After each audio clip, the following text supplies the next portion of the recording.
کے مالوں میں بھی اضافہ فرماتا رہتا ہے، مالوں کو بھی بڑھاتا رہتا ہے اور برکتیں دیتا رہتا ہے۔ واللہ لا یحب کل کفار اثیم۔ اور لوگوں یہ بھی سن لو کہ اللہ قطعاً کسی ناشکرے اور جان بوجھ کر گناہ کے راستے پر چلنے والے بندے کو پسند نہیں کرتا۔ ان الذین آمنوا وعملوا الصالحات واقاموا الصلاۃ وآتوا الزکاۃ، جو لوگ سچے ایماندار بن گئے، اپنے آپ کو ایمان کے مطابق انہوں نے درست کر لیا، نیک اعمال کیے، نماز باقاعدگی سے قائم کرتے رہے، اپنی زکوٰۃ کو اللہ کا حکم سمجھ کر باقاعدگی سے ادا کرتے رہے، لہم اجرہم عند ربہم، ان کا اجر اللہ تبارک و تعالی اپنے پاس مالک نے محفوظ رکھا ہے۔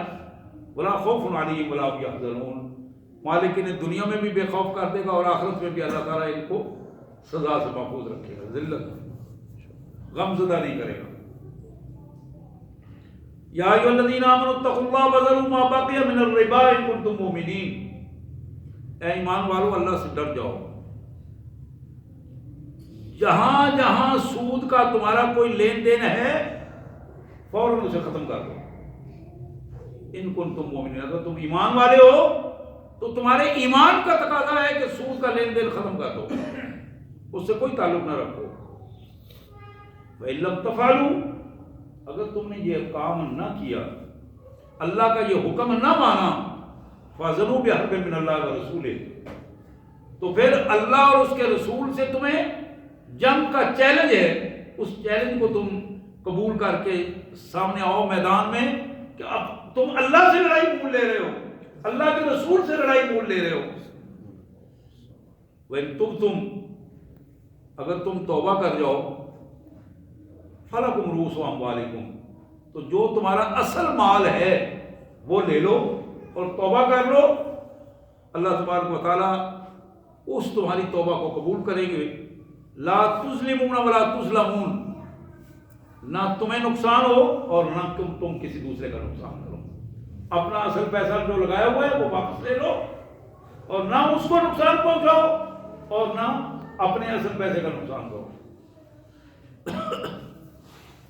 اور پھر مالک نے فرمایا وَإِن كَانَ ذُو عُسْرَةٍ، جس کو تم نے قرض دیا ہے اگر وہ غریب آدمی ہے، تنگی میں ہے، پریشان حال ہے مالی طور پر،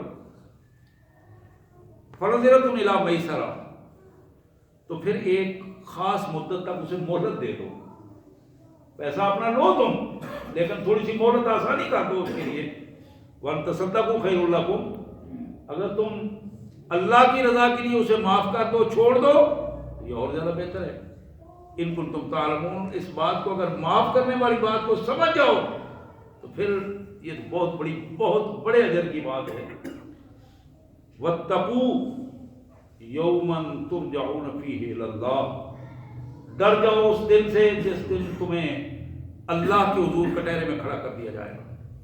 وَاتَّقُوا يَوْمًا تُرْجَعُونَ فِيهِ إِلَى اللَّهِ، جس دن تم واپس اللہ کے ہاں کٹہرے میں جاؤ گے اس دن سے ڈر جاؤ۔ ثُمَّ تُوَفَّى كُلُّ نَفْسٍ مَا كَسَبَتْ، یہی وہ دن ہے تمہاری حاضری کے بعد تم میں سے ہر شخص کو اس کے اعمال کا پورا پورا بدلہ دیا جائے گا۔ وَهُمْ لَا يُظْلَمُونَ، اور کسی کے ساتھ ظلم نہیں ہوگا۔ نستغفر اللہ ونتوب الیہ۔ میرے انتہائی واجب الاحترام بھائیوں، تھوڑے سے وقت میں جو ہمارے پاس اس وقت تھوڑا سا وقت موجود ہے، میں چند احادیث آپ کے سامنے رکھوں گا۔ آج کا ہمارا موضوع جو ہے وہ سود کے حوالے سے، انشاءاللہ کوشش کریں گے کہ اگلے ایک دو جمعے جو ہیں وہ اس میں اس کی مزید وضاحت ہو۔ سود کیا چیز ہے، کیوں حرام ہے، اس پہ کیا، یہ سارے حوالے جو ہے انشاءاللہ تفصیل کے ساتھ اگلے جمعات میں اگر اللہ نے موقع دیا تو اس پہ بات ہوگی۔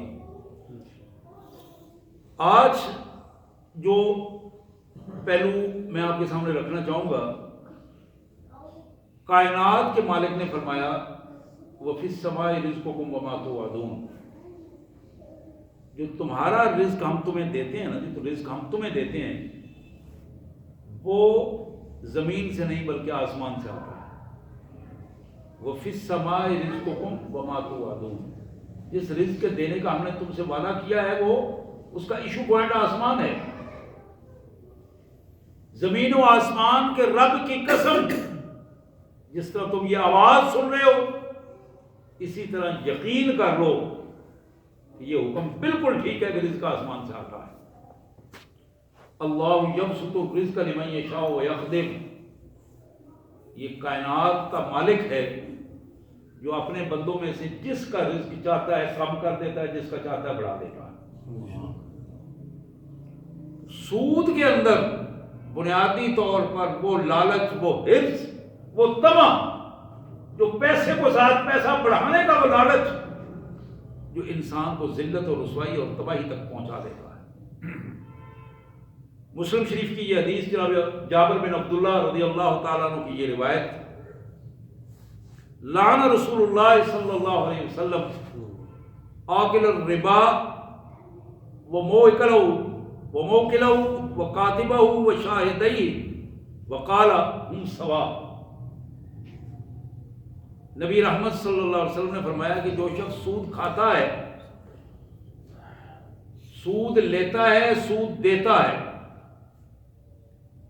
جو شخص اس کو لکھتا ہے، سودی بینک میں، سودی کمپنیوں میں، سودی کاروبار میں جو منشی کا کام کرتا ہے، کلرک کا کام کرتا ہے، مینیجر کا کام کرتا ہے، جو لکھتا ہے، وشاہدی، اور اس پر جتنے لوگوں کی گواہی ثبت ہوتی ہے، یہ سارے کے سارے وہ ہیں جن پر اللہ کے رسول نے لعنت کی ہے. اللہ کے رسول نے لعنت کی ہے. کن پر لعنت کی ہے؟ سود کھانے والے پر، سود دینے والے پر، لینے والے پر، سود کا حساب کتاب لکھنے والے پر، سود کے حساب کتاب میں گواہی ڈالنے والے پر. اور پھر فرمایا وقالہم سوا، یہ سارے کے سارے گناہ میں برابر ہیں.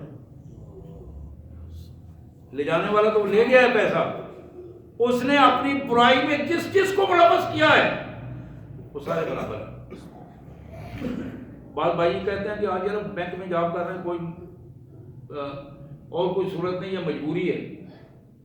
رزق تمہارے ہاتھ میں نہیں، رزق اللہ کے ہاتھ میں ہے. تم اس سے علاوہ تلاش تو کرو، اس سے زیادہ مل سکتا ہے تمہیں. پھر بعض بھائی کہتے ہیں کہ جی میں تو مزدوری کر کے لیتا ہوں، اپنی ڈیوٹی کر کے لیتا ہوں. بعض ڈیوٹیاں بھی حرام ہیں. ایک آدمی کسی بدکاری کے اڈے کے باہر سیکورٹی کی ڈیوٹی کرتا ہے، وہ کہتا ہے میں تو باہر کھڑا ہوتا ہوں جی، میں تو ڈیوٹی کر کے اپنی تنخواہ لیتا ہوں، 18-20 ہزار جو بھی لیتا ہوں، لیکن وہ حرام کاری کی کا تحفظ کر رہا ہے. جب حرام کاری کا تحفظ کر رہا ہے تو ڈیوٹی اس کے لیے حرام کے زمرے میں آئے گی، وہ پیسہ اس کا حرام کے زمرے میں آئے گا. ایک بدکار اور فاحشہ عورت اپنی بدکاری سے کمایا ہوا پیسہ اس سے مسجد بنوا دے، اس مسجد میں نماز پڑھنا حرام ہے. فتویٰ ہے علماء کا، بالاتفاق یہ فتویٰ ہے. کسی بھی نماز والی پڑھنے والی جگہ پر لیٹرینوں پر اس کا مال لگ سکتا ہے، لیکن جہاں سجدہ دینا ہے وہاں حرام مال کسی صورت میں نہیں لگ سکے گا. اس جگہ پر نماز ہو نہیں سکتی جہاں حرام مال لگاؤ، سود کا پیسہ لگاؤ یا بدکاری کا پیسہ لگاؤ. یہ دوسری حدیث مبارک بخاری شریف کی یہ حدیث ہے. جناب عون اپنے والد اور وہ اپنے دادا سے بیان کرتے ہیں، میرے دادا نے محمد کریم صلی اللہ علیہ وسلم کی زبان مبارک سے سنا، آپ نے فرمایا لعن رسول اللہ الواشمۃ والمستوشمہ. یہ حدیث مبارک ذرا دھیان سے سنیے. اللہ کے رسول صلی اللہ علیہ وسلم نے لعنت کی ہے اس عورت پر اور اس مرد پر جو اپنے ہاتھوں پہ گوندنے کے نشان بنواتے ہیں، اپنے چہرے پر، اپنے ہاتھوں پر، بازوؤں پر نام لکھوانا گوند کر جہاں سرما ڈال کے وہ بناتے ہیں نا نشانات، کالے نشانات، نیلے نشانات، اور آج کل تو بے حیائی کی حد ہے، پورے ادارے کھول رہے ہیں اس طرح، اور جسم کے مختلف جگہوں پہ پھول بنوانا اور اس قسم کی حرکتیں کرنا، جانوروں کی تصویریں بنوانا. اللہ کے رسول صلی اللہ علیہ وسلم نے لعنت کی ہے اس پر، اس عورت پر بھی، اس مرد پر بھی. پھر فرمایا اور اللہ کے رسول نے لعنت کی ہے وَآكِلَ الرِّبَا وَالْمُوكِلَ، سود کھانے والا کھلانے والا دونوں پر لعنت کی ہے. وَنَهَا عَنْ ثَمَنِ الْكَلْبِ، کتوں کی تجارت کرنے والے پر بھی حضور نے منع کیا اور لعنت کی ہے. کتوں کو پالنا اور کتوں کو بیچنا، اس تجارت پر بھی اللہ کے رسول صلی اللہ علیہ وسلم نے منع کر دیا اور اس پر لعنت فرمائی ہے.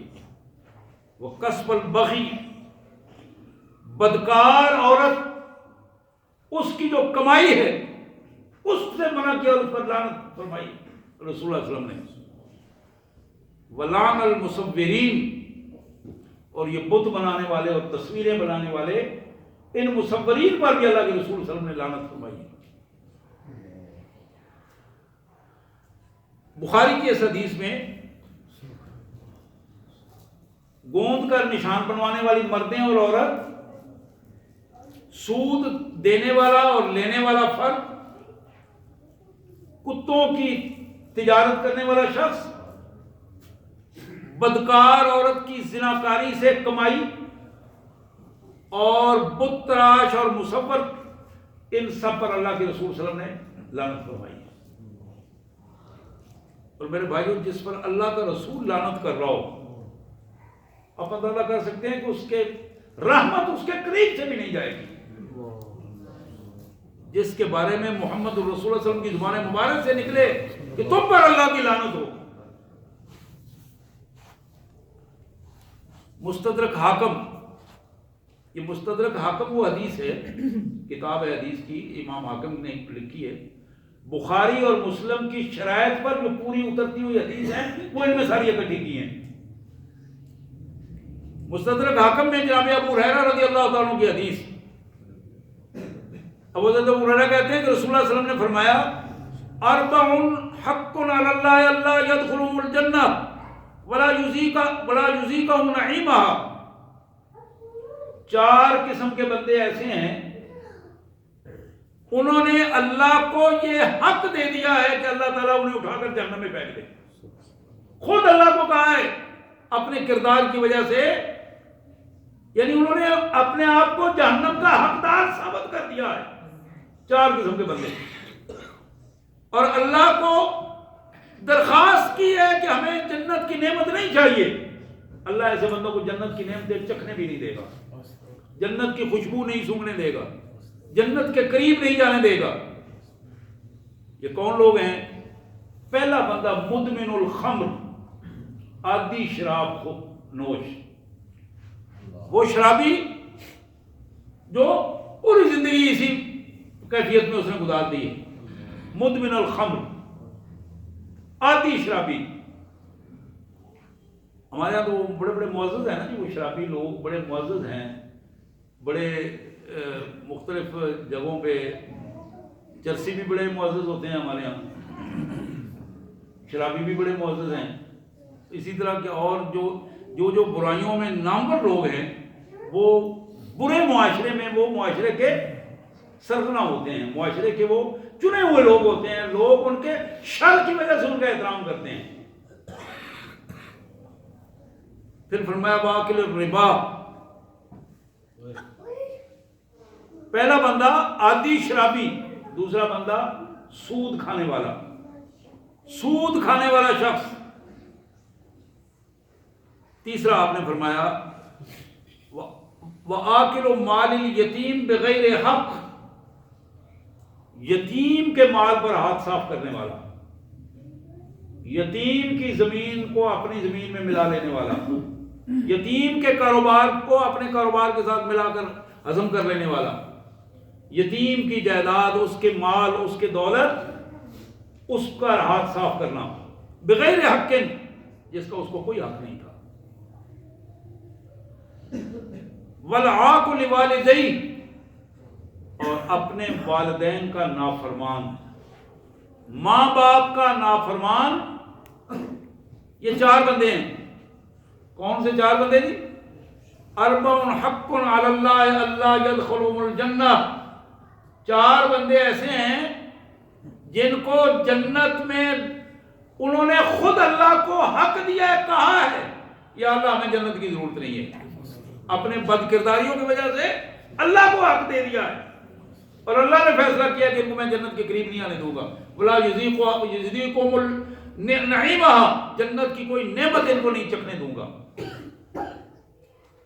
نمبر 1 عادی شرابی مدمن الخمر. نمبر 2 آکل الربا، سود کھانے والا. نمبر 3 آکل مال الیتیم بغیر حق، مال یتیم پر اپنا ہاتھ صاف کرنے والا، اس کے لیے اس کی درد میں رہنے والا اور یتیم کو ہیلے بہانے سے اس کا مال ختم کر دینے والا. نمبر 4 اپنے والدین کا نافرمان، وہ بچہ وہ بچی جو اپنے ماں کی طرف گھور کر دیکھتا ہے، باپ کی طرف گھور کر دیکھتا ہے. ماں باپ کی نافرمانی کرنا اس کے لیے آسان کام ہے، کوئی مشکل کام نہیں. ان کے سامنے بات کرنا آسان ہے. بڑی معروف حدیث ایک میں نے آپ کے سامنے پیش کی تھی. اللہ کے رسول صلی اللہ علیہ وسلم نے فرمایا کہ جو شخص بظاہر بڑا نیک آدمی ہو، اچھا ہو، لیکن ایک دفعہ اپنی پیشانی پہ ناراضگی کا پل ڈال کر اپنے باپ کی طرف دیکھتا ہے، ماں کی طرف دیکھتا ہے، حضور نے فرمایا اس کی زندگی بھر کیا مال ضائع کر دیا جاتا ہے. اور جس نے اپنے والدین سے پیار محبت اور اطاعت کے ساتھ ایک دفعہ خوبصورت نظر ڈالی، اطاعت کی، پیار کی، مؤدب ہو کے، اللہ کے رسول نے فرمایا اسے حج مبرور کا ثواب اللہ تعالیٰ عطا کرے. ایسا حج جو قبول حج ہے. حضرات، یہ حدیث مبارک جو عبداللہ بن مسعود رضی اللہ تعالیٰ عنہ کی روایت، یہ بھی مستدرک حاکم کی روایت ہے. یہ حدیث پڑھ کے یقین کریں کانپ جاتا ہے آدمی. نبی رحمت صلی اللہ علیہ وسلم نے فرمایا کہ الربا 73 باب ایسرہما مثل ان ینکح الرجل امہ. سود کے 70 سے 3 اوپر 73 درجات ہیں. ایسرہما، ان سب میں کم ترین درجہ سود کھانے والے کا، سود لینے اور دینے والے کا وہ ہے کہ جس شخص نے اپنی ماں سے نکاح کر لیا، اپنی ماں سے منہ کالا کیا. آپ اندازہ کر سکتے ہیں یہ حدیث ایسی چیز تھی کہ بار بار دیکھنے کو بندہ نظریں جھک جاتی ہیں، نظریں بند ہو جاتی ہیں جب یہ حدیث مبارک آدمی پڑھتا ہے. اتنا بڑا گناہ، اتنا بڑا جرم، کسی اور جرم کے بارے میں اس قسم کے الفاظ نہیں آئے. آپ اٹھا لیجیے، کتابیں اٹھا کے دیکھیے کسی اور جرم کے بارے میں. اس کے ساتھ ہی دوسری حدیث وہاں فرمایا کہ وَالشِّرْكُ مِثْلُ ذَلِكَ، شرک بھی اسی کے طرح ہے، اس کے بھی 73 درجات ہیں اور آخری درجہ اسی کیفیت کا ہے.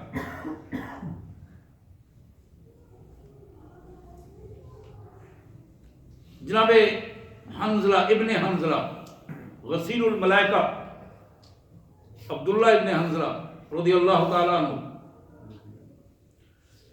یہ مسند احمد کی حدیث ان کی روایت ہے. فرماتے ہیں درہم ربن یاکل الرجل وهو یعلم اشد من 36 زنیہ.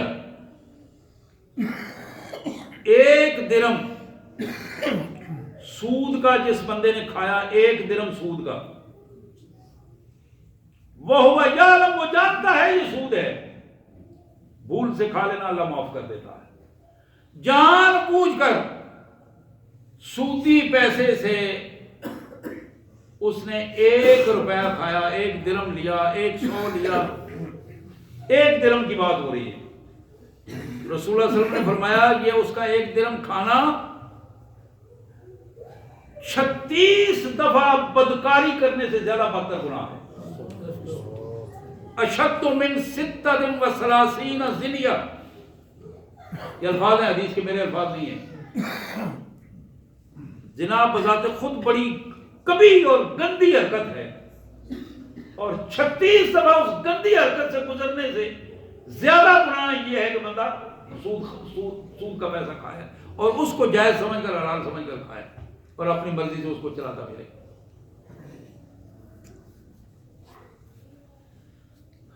جناب عبداللہ بن عباس رضی اللہ تعالیٰ عنہ کی یہ روایت، مستدرک حاکم کی یہ روایت، نہا رسول اللہ صلی اللہ علیہ وسلم تشتر الثمرۃ حتی تطعم، حضور صلی اللہ علیہ وسلم نے کچی فصلیں بیچنے سے منع کر دیا۔ فصل لگی ہوئی ہے، ابھی پکی نہیں ہے، اس کا پہلے سودا کر دیا، اس سے منع کر دیا اللہ نے۔ آپ نے فرمایا کہ جب تک فصل تیار نہ ہو جائے، پک کر وہ سمیٹ نہ لی جائے، اس وقت تک اس کا سودا نہ کیا جائے، کھڑی فصل کا سودا نہ کیا جائے، اس سے منع کر دیا۔ اس پہ بھی عمل نہیں ہوتا، مسلمان ہی اس پہ آگے بڑھ کر ایک نہیں پورے باغات کا اور پوری فصلوں کا سودا کرتے ہیں، اور اس میں بڑے بلنڈر بھی ہوتے ہیں اور بڑے نقصانات بھی ہوتے ہیں، لیکن انہی حرام کاریوں میں اپنا وقت جو ہے اس انداز میں صرف ہوتا ہے۔ نہا رسول اللہ صلی اللہ علیہ وسلم ان تشتر الثمرۃ حتی تطعم، فصل کے پکنے سے پہلے اس کی تجارت اور اس کا خرید و فروخت سے آپ نے منع کر دیا، اور جس سے حضور نے منع کر دیا اس کے جواز کی کوئی صورت ہے ہی نہیں ہے۔ میرے پاس کوئی دلیل نہیں ہے، جس نے کلمہ پڑھ لیا محمد رسول اللہ صلی اللہ علیہ وسلم کا، حضور کے صحیح فرمان کے بعد اگر وہ پھر دلیل ڈھونڈتا ہے، وہ پھر بے ایمان انسان ہے، وہ بے ایمان ہے، ایماندار نہیں ہے۔ ایماندار محمد رسول اللہ صلی اللہ علیہ وسلم کے حکم کے بعد اپنے سر کو سرنگوں ہو جاتا ہے، اطاعت کا سر اطاعت جھکا دیتا ہے۔ پھر فرمایا وقال اذا ظہر الزنا والربا فی قریۃ فقد احلوا بانفسهم عذاب اللہ، جس بستی میں، جس گاؤں میں، جس علاقے میں زنا اور سود خواری عام ہو جائے، بدکاری اور سود خواری عام ہو جائے، جس گاؤں میں، جس بستی میں، جس علاقے میں، جس برادری میں، جس قبیلے میں، یہ سارے اس کے احکامات، قریہ کا معنی یہ سارے پلتے ہیں، جہاں ماحول آلودہ ہو جائے بدکاری سے، زناکاری سے، ماحول آلودہ ہو جائے معاشی آلودگی سود خواری سے، حضور نے فرمایا فقد احلوا بانفسهم عذاب اللہ، یہ اس آبادی کے بسنے والے لوگ، انہوں نے اپنے اوپر خود اللہ کے عذاب کو دعوت دیا اور اللہ کے عذاب کو حلال کر دیا، خود دعوت دی ہے کہ اللہ تعالیٰ ان کو تباہ و برباد کر دے۔ فقد احلوا بانفسهم، اپنے اوپر خود حلال کر لیا ہے عذاب اللہ، اللہ کے عذاب کو۔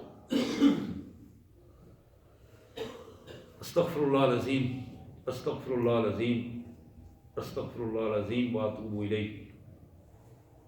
جناب عمر بن عاص فاتح مصر، عمر بن عاص رضی اللہ تعالیٰ عنہ کی یہ روایت، مسند احمد کی یہ روایت، فرماتے ہیں کہ میں نے پیارے آقا محمد کریم رحمت للعالمین جناب خاتم النبیین صلی اللہ علیہ وسلم سے سنا، آپ نے فرمایا ما من قوم یظہر فیہم الربا الا اخذوا بالسنہ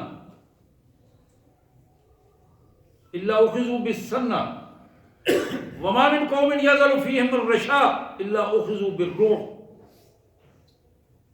رسول اللہ صلی اللہ علیہ وسلم نے فرمایا کہ جو قوم سود خواری میں ڈوب جاتی ہے، اکثریت اس کی سود لینا دینا میں، آج کا ہمارا نظام یہی ہے، کوئی کام بینک کے علاوہ ہو ہی نہیں پا رہا، پوری معیشت، پوری کی پوری معیشت ڈوب رہی ہے بینکوں کے ارد گرد گھوم گھام کے، وہ ساہوکارہ نظام ختم نہیں ہو پا رہا، ایک دوسرے سے بڑھ رہا ہے ہر روز. بلکہ اب تو ہم اپنے ملکی نظام، مالی نظام کو سودی نظام سے اور یہودی نظام سے اٹیچ کر کے اس کو بیچ بھی چکے ہیں. یہاں تک سلسلہ پہنچ گیا ہے. اور اس کی بنیادی وجہ یہی ہے کہ سودی نظام کو ملک میں عام جب کر دیا گیا اور ہر فرد کی اٹیچمنٹ کہ وہ کوئی قومی کام سر انجام نہیں دے پاتا جب تک کہ اس کا کوئی بینک اکاؤنٹ موجود نہ ہو. حضور نے فرمایا کہ جب کسی قوم میں سود عام ہو جاتا ہے، اس کے غالب سرفس پہ سطح پہ سود آ جاتا ہے، اس قوم کو اللہ تبارک و تعالیٰ معاشی طور پر تباہ کر دیتے ہیں. وہ قحط زدہ ہوتی ہے، قوموں کے سامنے وہ ہاتھ پھیلانا شروع کر دیتی ہے.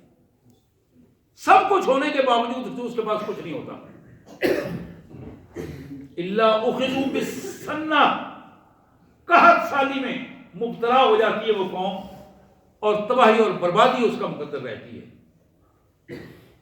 اور پھر فرمایا کہ جس قوم میں جن لوگوں میں رشوت عام ہو جاتی ہے، رشوت، آپ سمجھتے ہیں رشوت کا مفہوم؟ لوگ کہتے ہیں جی کام ہو گیا، یہ تو رشوت نہیں تھی نا، کام نہ ہوا تو یہ تو رشوت تھی، کام جو ہو گیا تو پھر تو چلو جان چھوٹ گئی. لینے والا بھی بڑا خوش ہے اور دینے والا مجبور ہے اپنی جگہ پہ. بلکہ بعض دینے والے مجبور بھی نہیں ہوتے، وہ مجبوری سے اوپر ہو کے اپنا دوسرے کا حق لینے کے لیے رشوت استعمال کرتے ہیں. بعض اپنا حق لینے کے لیے رشوت دے رہے ہوتے ہیں، بعض دوسروں کا حق چھیننے کے لیے رشوت دے رہے ہوتے ہیں. یعنی بد سے بدتر کیفیت جو ہے وہ پیدا ہو جاتی ہے. حضور نے فرمایا وَمَا مِن قَوْمٍ يَجْرُ فِيهِ الرِّشَاءُ إِلَّا أُخِذُوا بِالرُّعْبِ. جس قوم میں رشوت عام ہو جاتی ہے، اللہ تعالیٰ دوسری قوموں کا خوف ان پر مسلط کر دیتے ہیں. کانپ رہے ہوتے ہیں، کانپ رہے ہوتے ہیں. اور خوف بہت بڑا عذاب ہے، فرد پر بھی اور قوموں پر بھی. جب خوف مسلط ہو جائے، ضرب جو ہے نا، مار، ایک آدھ کوڑا لگتا ہے، 2 4 10 کوڑے لگے، معاملہ ختم ہو گیا، بندہ چلا گیا. خوف ایک ایسا تسلسل ہے جو بندے کو مسلسل ذہنی اذیت میں مبتلا رکھتا. راتوں کو نیند اڑ جاتی ہے، دن کے کاروبار ختم ہو جاتے ہیں. خوف کی یہ کیفیت. اور یہ خوف کی کیفیت کیوں ہوتی ہے؟ جب معاشی بیرا روی عام ہوتی ہے، رشوت عام ہے، سود عام ہے. پھر حضور نے فرمایا جس قوم میں رشوت عام ہو جائے، اس قوم میں کیا کہا تھا جی میں نے؟ رشوت عام ہو جائے تو کیا ہوتا ہے جی؟ خوف مسلط. اللہ اخذوا بالرعب، لوگوں کا، غیر قوموں کا خوف. امریکہ، برطانیہ، کینیڈا مار دیں گے، رشیا، ان کے خلاف بات نہ کرو، ان کے خلاف بات نہ کرو، کفر کے خلاف بات نہ کرو، یہودیت کے خلاف بات نہ کرو، باطل کے خلاف بات نہ کرو، سر جھکا کے چلو. اخذوا بالرعب، روب کے نیچے آ جاتے ہیں. میرے انتہائی واجب الاحترام بھائیوں، آج کی ہماری اس پوری گفتگو میں نے اپنی بات تو بہت کم کی ہے، قرآنی آیات اور پھر یہ حدیث آپ کے سامنے تھوڑے سے وقت میں پیش کی ہیں. تھوڑی سی عمر پتہ نہیں کتنے لمحے رہتی ہے یا کتنے گھنٹے یا دن ہیں، نہ آپ کو معلوم ہے نہ مجھے معلوم ہے. اگر کہیں ان میں سے ہماری زندگی میں کوئی چیز موجود ہے، آج موقع ہے کہ توبہ کر کے اللہ کے حضور پر راہ صاف ہو جائے اور اپنے اللہ سے معافی مانگ لے اور اس کا مداوع کر لے، تاکہ کل موت، بری موت سے بچ سکے، قبر کے عذاب سے محفوظ ہو سکے، حشر کی گرفت سے بچ سکے. ہم جو پیسہ اکٹھا کر کے، سود کا پیسہ اکٹھا کر کے، بیرا روی کا پیسہ اکٹھا کر کے، رشوت کا، کس کے لیے؟ اپنے ان بیوی بچوں کے لیے جن کا انتظار ہماری قبر کے بعد ختم ہو جاتا ہے. پھر لڑائیاں جھگڑے، پھر فراستیں اور وہ ساری چیزیں، پھر مقدمے عدالتوں تک. تو حضرات اپنی زندگی کو اس دنیا میں محفوظ کیجیے اور آخرت میں محفوظ کیجیے. اور زندگی کو محفوظ کرنے کا ایک ہی طریقہ ہے، اپنے آپ کو اللہ کے رسول صلی اللہ علیہ وسلم کے فرمان کے مطابق ڈھال لیجیے. اللہ میں اس کی توفیق عطا فرمائے. وآخر دعوانا الحمدللہ رب العالمین.